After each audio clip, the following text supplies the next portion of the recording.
Said these won't be traditional reviews. I won't insert clips and all that kind of stuff. It's mostly a reaction of me, very absolutely flash reaction of me for the movies and stuff I watch for the MCU. First, this is a big budget AAA popcorn movie. That's fine, we all know that. This is one of the better ones, I always said that, and I stick to that, but it's like 20 years old already. And you feel that.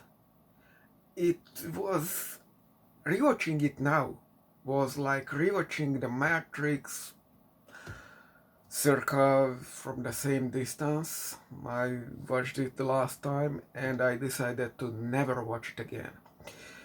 See, there is one problem for AAA blockbuster movies. Everything is clean and everything is studio made.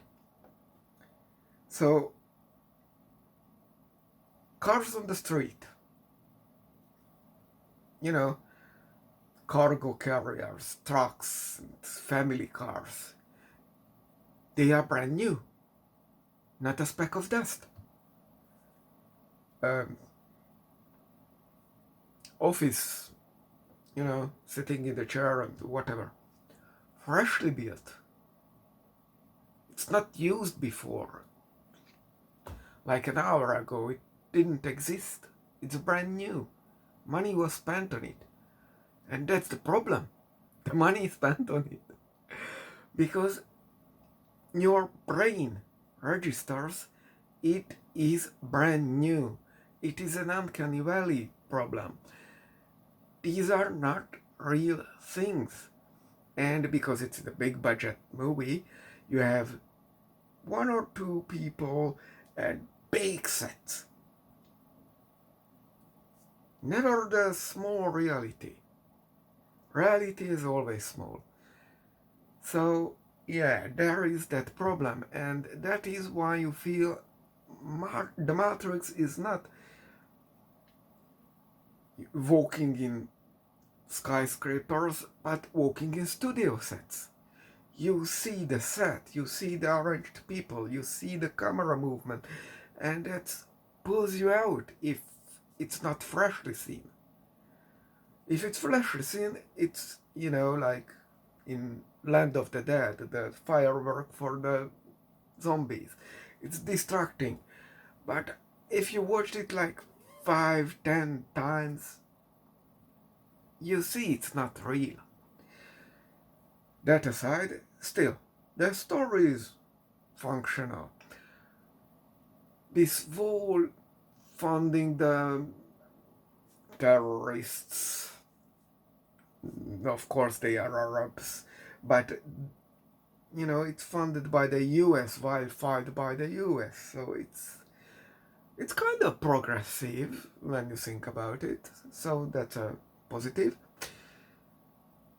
Acting and is fine. The coloring of the movie is good, very good.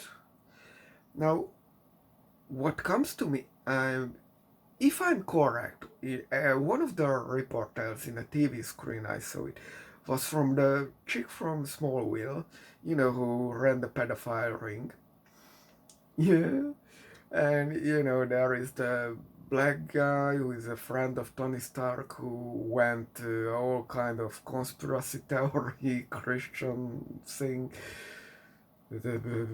and there is Gwyneth Paltrow who stick this lit candle into your vagina company. What happened? I will be very interested what happened with that character. So let's see, we have, how many villains have we have here? 2. There is Obadiah Smith with his giant mecha suit. He's killed.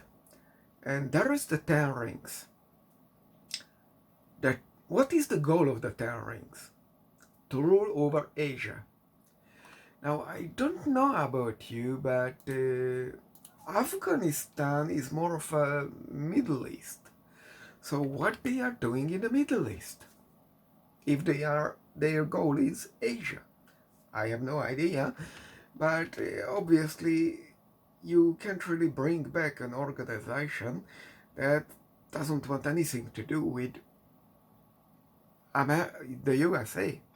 You know, the focus of the Marvel is the USA. They all originate from that. Now, we have a hero, Tony Stark, aka Iron Man.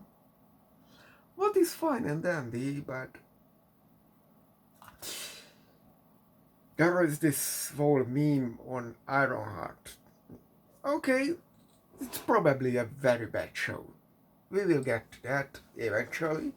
It's very far in the future at the moment, but the critics of that bring up that Obadiah Smith tells that, oh, Tony Stark made this suit or this mini power plant from scraps. So the chick in that series shouldn't complain that, you know, she would need more money like Tony Stark. And superficially, yes, scraps are scraps, but what kind of scraps Tony Stark used? $1 million scraps. You know, those people, the Ten Ring, had every type of Tony Stark, the Stark industry weapons. Those missiles and stuff include hyper sophisticated chips and the other kind of hyper technology. Those are $1 million chips.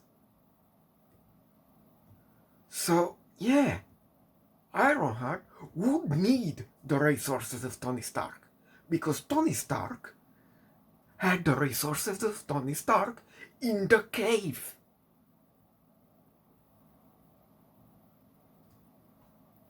Now, yeah, that's about that. Otherwise, not much is happening here aside the introduction of S.H.I.E.L.D. and with the post-credit scene, we learn that superheroes, whatever that terminology means in the MCU, already exist. At least the Shields know about them, such beings. We don't know what they are, because this was the first released movie of the MCU. Officially. Let's not talk about the failed Hulk movie and all those stuff. We will stick to the official MCU. Now, there is one thing talking about the timeline. We know, because a magazine cover has the date, that this movie happens in 2008, the release date of the movie. And we know that in 1991, Howard Stark died in car accident. We learn a lot about the past of Tony Stark, but we have no idea how old Tony Stark is at this present. So we will come back to that information if anything is ever revealed about such events. Otherwise, we have something. Obadiah says, I'm holding you on the top since 30 years, but the industry, as Howard Stark did not die, was not dead 30 years ago, that's either a mistake, error, or he refers to maybe the Stark Industries Foundation, and I won't go into how it is a stock-led company and how that would not work, how the physics would not work in the suit, or uh, we should ask where at the end of the movie, the giant robot is dead and is destroyed by the giant laser beam or whatever, because we always need a giant laser beam. And the original mini power plant is expired. And these are not, batteries, so you cannot recharge them. So what did they use to make Tony Stark survive? No idea. Although we should realize that he has approximately, or at most, 1 week without an electromagnet to help him. And so whenever he does not have an electromagnet running, that's the actual timer he's running on. So he probably had plenty of time to make a secondary unit to insert in himself. And that's one thing I wanted to mention, that in this regard, this time is running out if you don't have the power source, whatever your power source can be depleted. In this case, if you don't have the power source, you will run out of time. He's similar to Spawn. You didn't think about that.